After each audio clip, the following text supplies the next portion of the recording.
مساحة لو نعيش بلا سماحة وانت عايزنا بحب لو تضيق الأرض نسكن كالجل كلها. Assalamualaikum warahmatullahi wabarakatuh. Anak-anakku sekalian, siswa-siswi kelas 10 Madrasah Aliyah Nahdlatul Muslimin, baik IPS maupun IPA yang saya cintai. Marilah pembelajaran kita kali ini dengan materi ke-NO1. Kita mulai dengan bacaan basmalah bersama-sama. Bismillahirrahmanirrahim. Anak-anakku sekalian, pembelajaran ke-NO1 kali ini kita akan membahas tentang pondok pesantren. Pondok pesantren merupakan lembaga pendidikan yang banyak bertebaran di negara kita, merupakan hasanah keilmuan pembelajaran yang sangat bersejarah, di mana rata-rata mereka dikembangkan oleh Jamiah kita Nahdlatul Ulama. Masih banyak pesantren-pesantren di pelosok-pelosok desa dengan model pembelajaran yang sangat sederhana, tetapi dapat eksis berjalan bertahan hingga sekarang. Pondok pesantren pada awalnya merupakan model pembelajaran yang sangat sederhana. Pada zaman Wali Songo, yaitu Maulana Malik Ibrahim, salah satu Wali Songo yang dikenal dengan Sunan Gresik, Jawa Timur, mendirikan sebuah tempat belajar yang kecil di depan rumahnya, sangat kecil, dengan atap yang sangat pendek, sangat sederhana. Di situ beliau mengajarkan kitab-kitab kuning, pelajaran-pelajaran agama, pembelajaran-pelajaran Al-Quran, Al-Hadis, dan ilmu-ilmu fikih dan lain-lainnya dengan cara yang sangat sederhana. Inilah merupakan cikal bakal dari pondok pesantren yang berjalan hingga saat ini. Pondok pesantren sendiri, kata-kata pondok itu diambil dari bahasa Arab, yaitu funduk, yang berarti kamar, atau sering kita katakan godaan, kamar tempat tidur. Kemudian pesantren dari kata sastri, Sanskerta, yang berarti adalah orang yang belajar atau para siswa. Maka pondok pesantren adalah tempat tidur atau mes bagi orang-orang yang sedang belajar. Pondok pesantren berkembang dan diminati atau digemari oleh orang-orang Indonesia karena memang pondok pesantren sangat-sangat sederhana. Yang terpenting di sana adalah bagaimana proses pembelajarannya itu berjalan dengan hasil yang maksimal. Biayanya sangat murah sekali. Sebuah pendidikan yang diselenggarakan dengan biaya yang sangat minim sekali. Banyak santri-santri itu dengan uang yang pas-pasan tetapi ingin belajar agama yang sungguh-sungguh, mereka bisa ke pondok pesantren. Bahkan di pondok pesantren kadang-kadang dia bisa sambil kerja, kadang-kadang juga dengan biaya yang sangat sedikit juga cukup. Karena memang pondok pesantren didirikan betul-betul untuk menolong orang-orang yang ingin belajar ilmu, bukan bisnis oriented. Tidak ada namanya uang gedung yang mahal, uang yang pungutan yang sangat besar, itu jarang dijumpai di pondok-pondok pesantren. Pondok pesantren sendiri biasa dikenal dengan al-ma'had. Mereka ada yang salaf artinya yang klasik, yang salaf. Berbeda dengan salafi. Kalau salafi itu cenderung diambil oleh orang-orang untuk membuat sebuah organisasi yang mereka menganut puritan atau memurnikan ajaran Islam. Itu bukan NU. Tapi kalau NU itu pondok Al-Ma'had As-Salafi, Al-Islami. Pondok-pondok klasik tersebut sampai sekarang ada yang masih tetap menggunakan metode-metode lama dengan pembelajaran yang sangat sederhana, yaitu baca kitab secara bersama-sama, atau yang dikenal dengan sistem bandongan, pondok-pondok yang ada di kampung-kampung.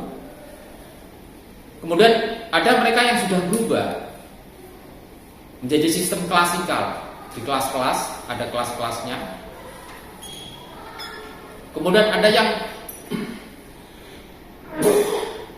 modern, yang berubah menjadi sangat modern. Mereka ada lembaga-lembaga pendidikan umumnya, ada perguruan tingginya, dengan ditopang bangunan-bangunan dan fasilitas-fasilitas yang baik, yang modern, tertata dengan baik dan bersih, terkesan sangat tertata. Ada yang masih menggunakan kedua-duanya. Kalau yang klasik namanya salaf, kemudian yang modern namanya khalaf. Ada yang perpaduan antara kedua-duanya. Mereka masih menggunakan cara bandongan, tetapi juga menggunakan klasikal.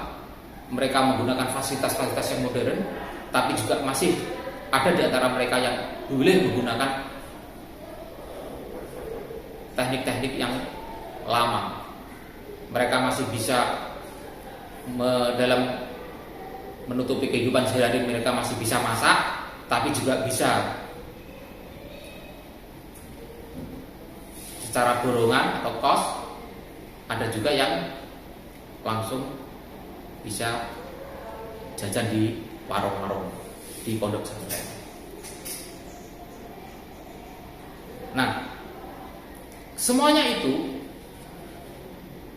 sebenarnya difungsikan atau direncanakan untuk bagaimana syariat Islam ini, warisan-warisan yang diwariskan oleh para ulama ini, para wali songo ini, dapat berkembang dan diterima oleh masyarakat.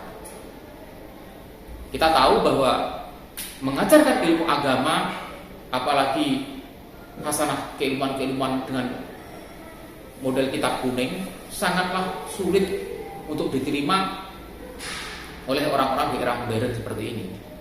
Mereka cenderung praktis, mereka cenderung tidak mau susah payah mempelajari bahasa Arab, maunya mempelajari agama secara instan dengan cara membuka situs-situs yang sudah ada bertebaran.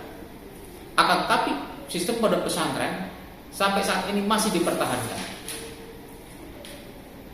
karena sistem pondok pesantren terbukti sangat kuat dan sangat berhasil dalam mencetak generasi Islam yang mempunyai karakter yang baik, jauh dari terpaan godaan-godaan modernitas, dan mampu bermanfaat di tengah-tengah masyarakat. Di pondok pesantren diberikan pembelajaran yang kesederhanaan. Semuanya serba sederhana. Tidak ada yang bisnis oriented, tidak. Semua kitab-kitabnya juga murah. Kitab kuning itu harganya juga sangat murah. Uang iuran bulanannya juga murah. Biaya hidup juga sangat murah. Mereka boleh mengatasi kehidupannya tersebut dengan cara mandiri maupun dengan cara berkelompok atau dengan cara ditenderkan kepada penyelenggara yang bertanggung jawab terhadap kehidupan santri atau dikelola oleh pondok pesantren. Ada yang seperti itu. Mereka mempunyai etos kerja yang baik, solidaritas pertemanan yang sangat kuat, rasa takdim kepada guru yang sangat baik, hampir-hampir tidak bisa dicari generasi atau lembaga pendidikan yang mampu mencetak seorang anak didik yang tawadhu atau yang hormat kepada guru yang bisa melebihi pesantren. Belum ada. Mereka juga sangat fleksibel dalam menghadapi kehidupan. Mereka bisa berada di mana-mana setelah dari pesantren, bisa bekerja apapun. Tidak pernah terdengar seorang santri nganggur. Tidak ada yang menjadi beban masyarakat. Mereka rata-rata kerja apapun, tapi yang penting halal. Mereka tidak menjadi beban masyarakat. Mereka lebih tanggung jawab. Bahkan kebanyakan juga jadi guru-guru, jadi ustadz-ustadz di kampung-kampung mereka. Inilah keberkahan-keberkahan yang memang ditanamkan di dalam pondok pesantren dari awal seorang santri masuk ke pesantren. Lingkungan yang sudah terbentuk dengan kuat, pembelajaran yang sudah dicanangkan dengan kuat, tradisi yang dibangun dengan kuat, akhirnya juga akan menelurkan atau menghasilkan para siswa dan murid-murid santri-santri yang sangat kuat. Mudah-mudahan pesantren selalu jaya.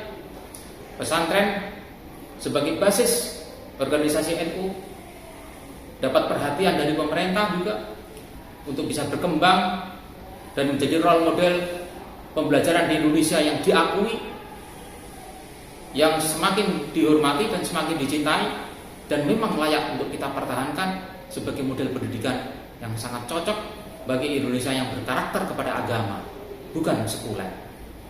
Inilah secara singkat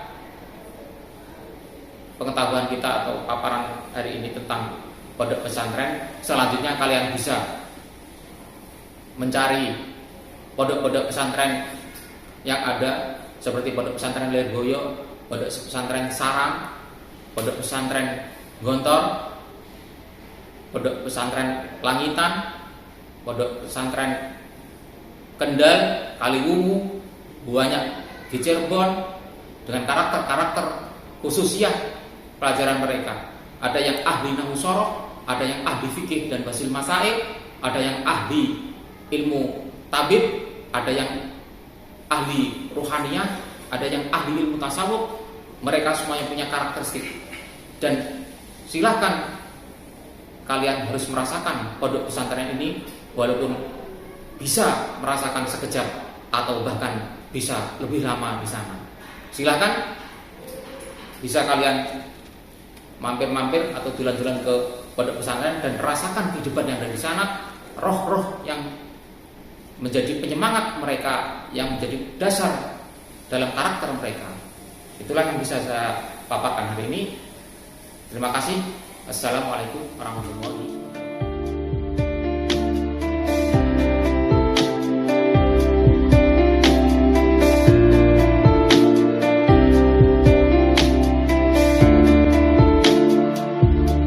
حبيب القلب